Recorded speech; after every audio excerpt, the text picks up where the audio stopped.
யாரெல்லாம் புதிய கட்சி தொடங்கினார்களோ அவெல்லாம் நம்முடைய தலைவர்களை போட்டுத்தான் தொடங்க முடியும்.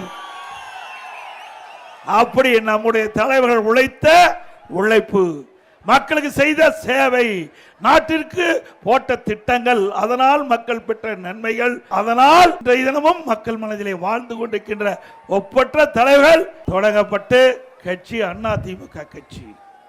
சில பேர் பேசுகிறார்கள், இன்றைக்கு அனைத்து இந்திய அண்ணா திராவிட முன்னேற்ற கழகம் இப்பொழுது யார் கையில் இருக்கிறது என்று கேட்கின்றார்கள். பாவம், அறியாமையின் காரணமாக பேசுவதாக நான் பார்க்கின்றேன். இது கூட தெரியாமல் ஒரு கட்சிக்கு தலைவராக இருக்கின்ற சொன்னால் அவரை நம்பி எப்படி தொண்டர்கள் இருப்பார்கள்? சிந்திச்சு பாருங்க. இவ்வளவு பேர் இருக்கிறீங்க, இவ்வளவு பேரோ அதிமுக தொண்டர்கள், நிர்வாகிகள், அனுதாபிகள்.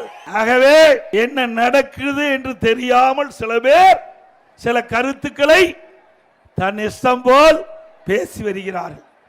ஆனா அதிமுக அப்படி இல்லை. நம்முடைய தலைவர்கள் தோற்றுவித்த கட்சி.